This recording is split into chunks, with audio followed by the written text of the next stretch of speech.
Ethan worked nights at the diner off the old highway, and by the time his shift ended, the buses had long since stopped running. The walk home was just under a mile, cutting through the old cemetery shaved off 10 minutes. At first he avoided it, sticking to the street lamps along Main Road. But after a few weeks, habit and exhaustion wore down his nerves. The cemetery was quiet, always quiet. The air inside seemed heavier somehow, like the place was holding its breath. The first time he saw the groundskeeper, it was close to midnight. Ethan pushed through the rusted side gate, gravel crunching under his boots, and froze. At the far end near the main entrance, a tall man in a wide-brimmed hat and heavy coat was locking the gates with thick chains. The beam of his flashlight swept slowly across the rows of tilting headstones as though searching for something. Ethan lifted a hand awkwardly. "Evening," he called. The man stopped.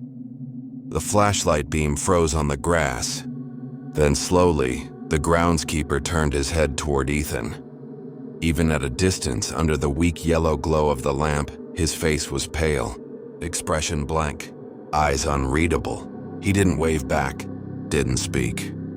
After a long moment, he turned back toward the gate, locked the chains, and disappeared into the small brick caretaker's shed near the fence line. Ethan walked faster after that. The next night, the same thing happened. Same spot, same pale stare, no words. By the third night, Ethan felt like the man was always there before him, like he was waiting. The diner closed early that evening after a power outage. Ethan left work before 10 and figured the cemetery would be empty this time.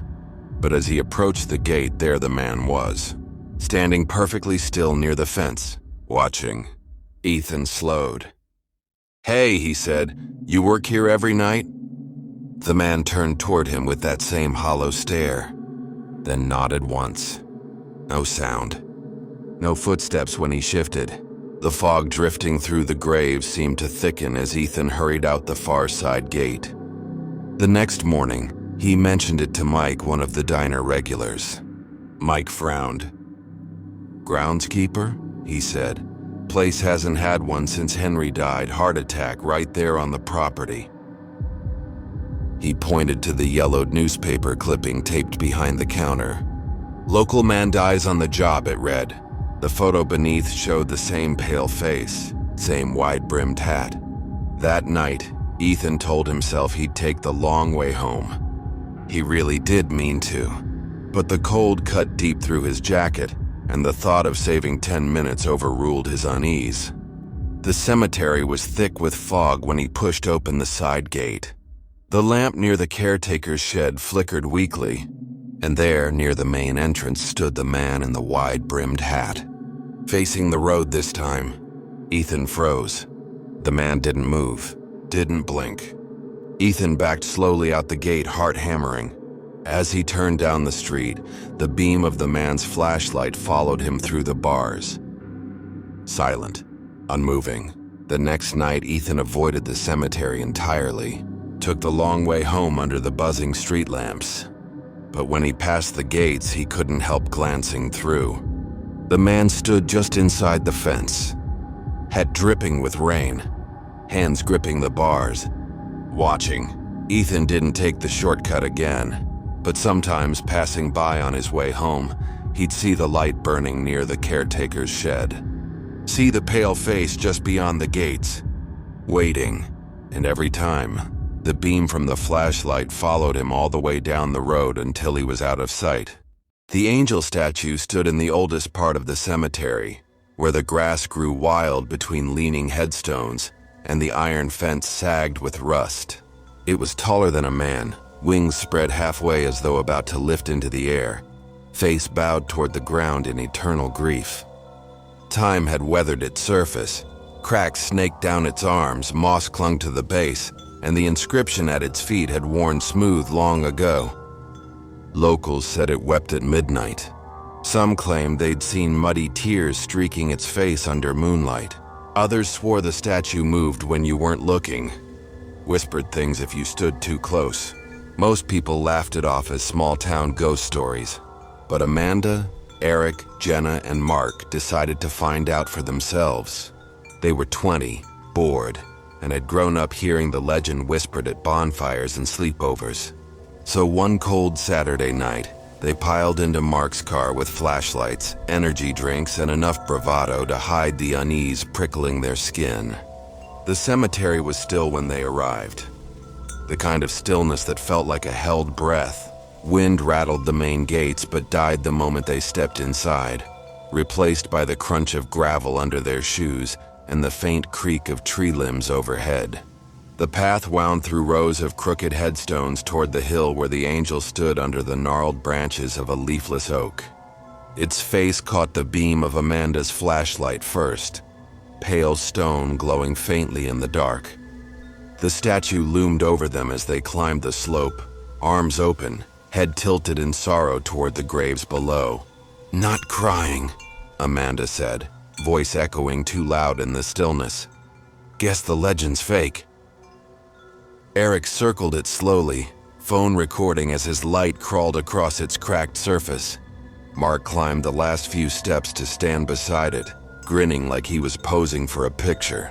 Jenna hung back near the path, arms crossed tight against the cold. Something about the statue made her stomach knot. Its features were too sharp, too human. They waited as the minutes crept past. The clock on Eric's phone hit midnight. Nothing happened.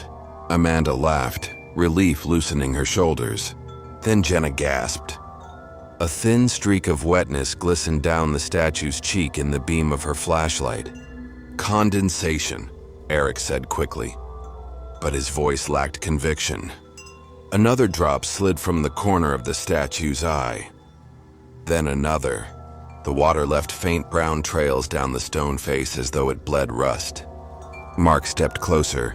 "Is it?" He stopped. At the edge of the path below the hill, another angel statue stood where none had been before. Its wings half spread, head tilted upward, facing them. "Was that there before?" Amanda whispered. No one answered. They started down the hill slowly. The flashlights flickered all at once like the batteries were dying. Eric swung his beam across the graves. Another angel statue stood between the headstones now, closer than the first. Mark cursed under his breath.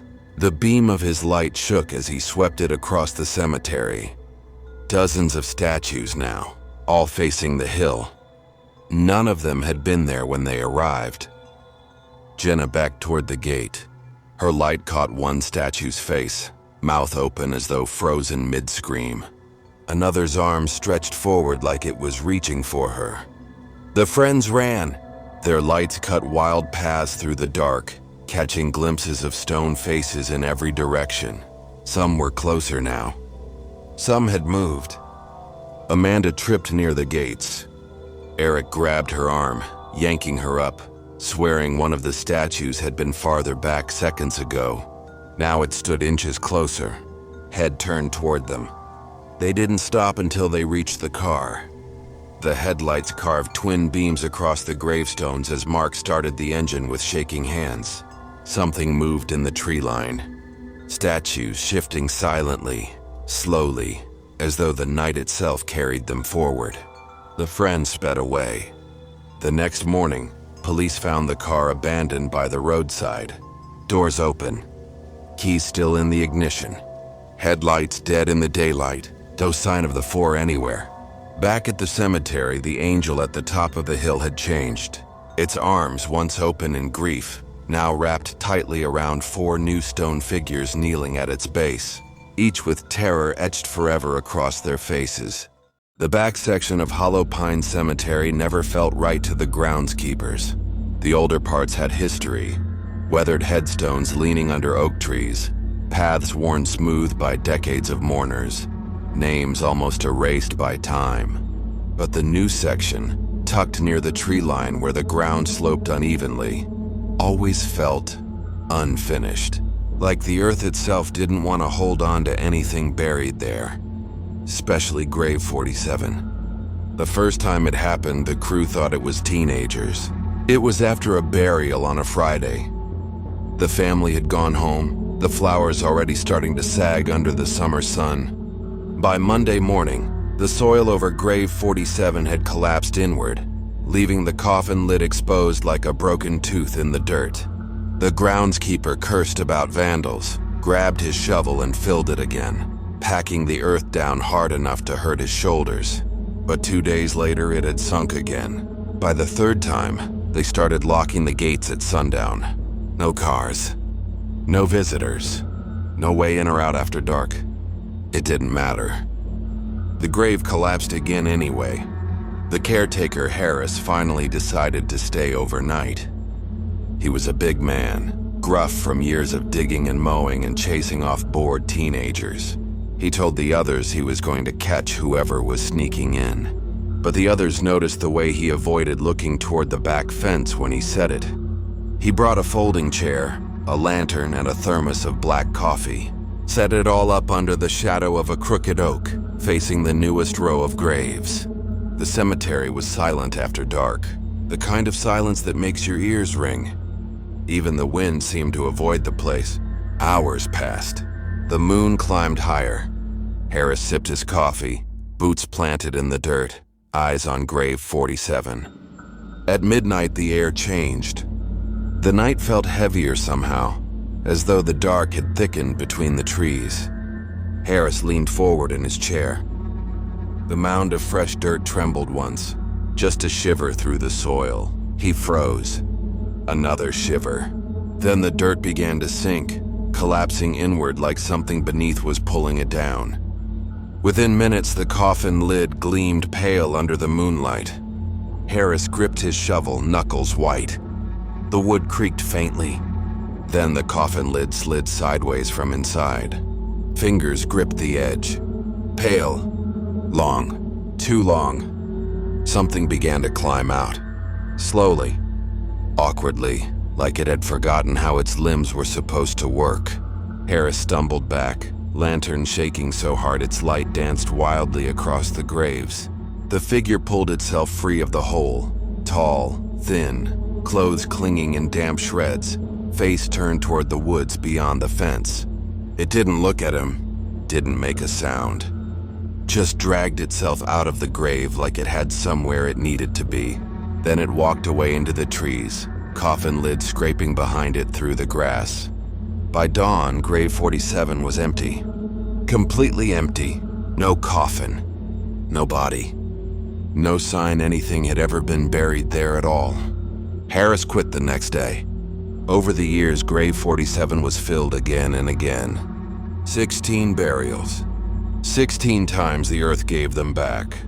Some nights, passing drivers swore they saw someone thin and pale walking along the tree line near the cemetery, always heading away from the newest grave, always toward the woods, and every time the gate chains were still locked in the morning. If you made it this far, thank you for spending your night with us. If these stories gave you chills, there's plenty more waiting. Don't forget to subscribe to Night Fear Stories for new terrifying tales every single night. Sleep well, if you can.